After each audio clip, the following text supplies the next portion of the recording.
Hi everyone, and thank you for joining for another quick video.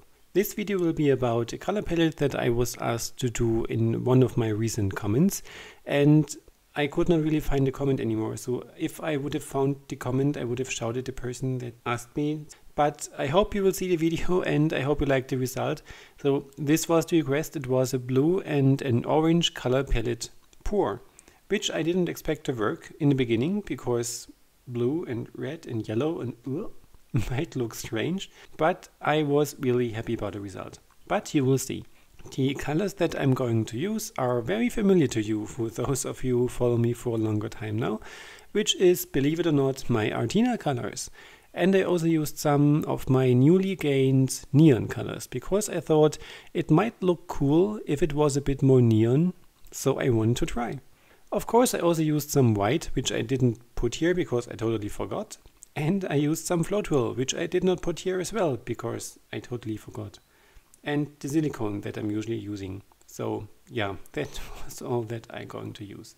And I want to do a large pour, and with the leftovers a smaller pour. In the very beginning, I of course mix my colors, which you've seen me do over and over again, so I really speed up the process. For those of you who might see me the first time here, it's 2/3 Floatwhirl, 1/3 paint, a little bit of water if needed, and some silicone. This is my mixture that usually works good for me, not all the time. And yeah, this is actually everything that I use to prepare my colors. The first pour that I'm going to do is a 30 by 60 centimeter canvas. It's a new one, so it was not a reused one, completely fresh out of the pack. And I wanted to do some kind of swirl on top of it. I didn't want to swipe it because this actually intermixes the colors too much, and I did not really want to make a flip cup because I would have needed to stretch the colors too much to make it look somewhat pretty in the end. So if I stretch the paint too much, you know, the cells are going to tilt and to stretch and look ugly, and so I wanted to try something more like a pour. Some kind of swirly pour that I've done before and showed you before. And to give it some more contrast, I wanted to have dark edges. So I just used my plain blue color and cover the edges basically. And once this was done, which was the hardest part of the entire project, no, it was not. I just layered up the colors that I wanted to use in my cup. I didn't use too many layers, so I just used some larger amount of paints and less layers in total.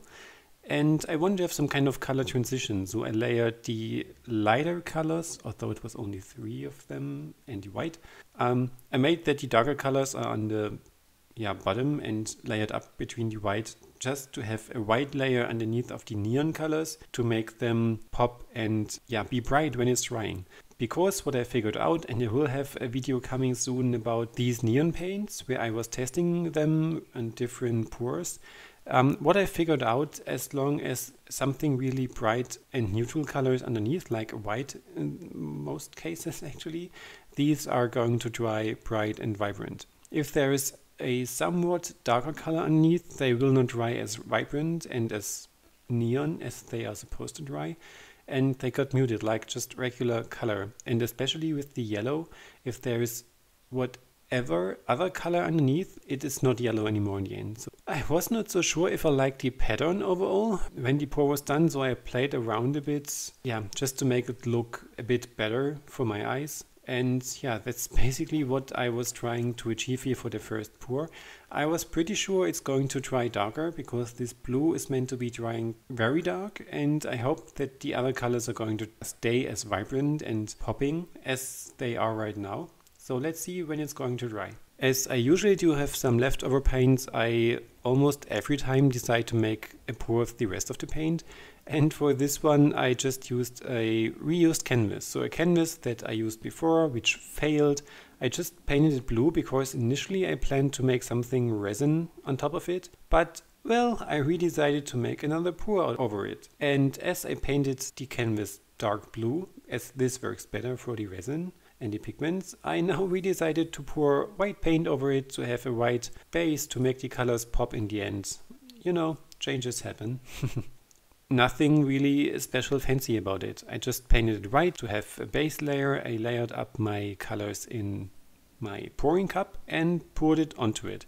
basically the same technique as I use for my golden acrylic pours, which seems to be a very lovely video. So I've received many comments from you that this was one of the most nice and instructional videos that people have seen. So I will link it here in this video as well if you want to check it out. And this is basically the very same technique. So just put the colors around and tilt it until everything looks nice and pretty. And it in a way did. I didn't expect it to because of these colors in general. But to not make this video too long, I will show you the end result in my final critique, which I will lead you to now. Ta-da! And here we go with the final result. As you can see, my desk is still a bit messy and not tidied up.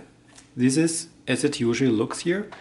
I was oil painting where this one was drying, and so I did not just clean up my desk, I just put away the oil painting and made some room for this one here. And this is the final result. I really love how it came out, that the neon is just as bright as I actually did not expect it to be, and that the colors just did not intermix as I suspected it to be. So it really stayed clear and tidy, as I would say. I really love the color shifts here. It's really pretty, the cells as well. And overall, the entire look is just pretty. I did not expect it from these colors, to be honest. But thank you for this color palette request.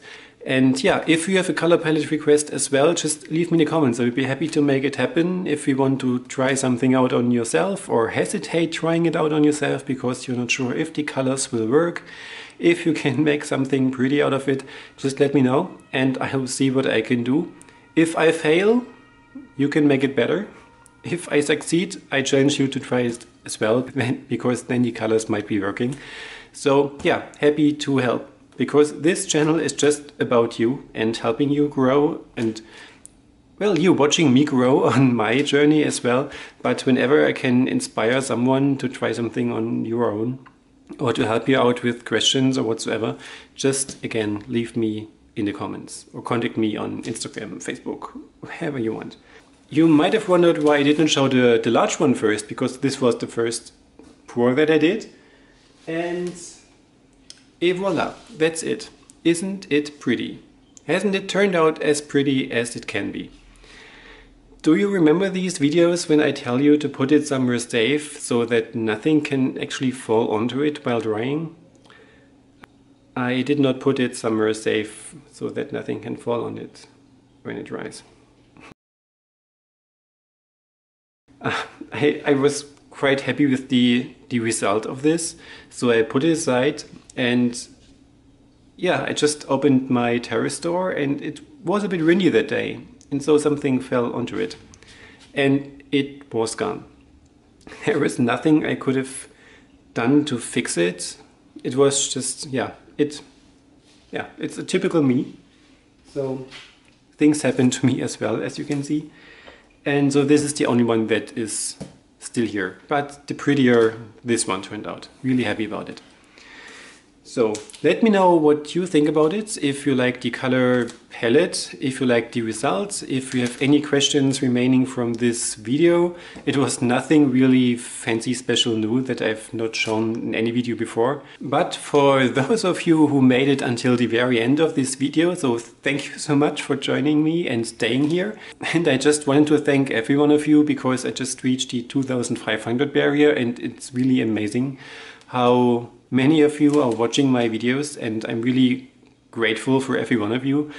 And therefore, because I often get comments if I could make a video with me in front of the camera, well, I do have a couple of them. So I have a Q&A question where I'm answering some questions. It's a very old one actually, so from my very beginning times here.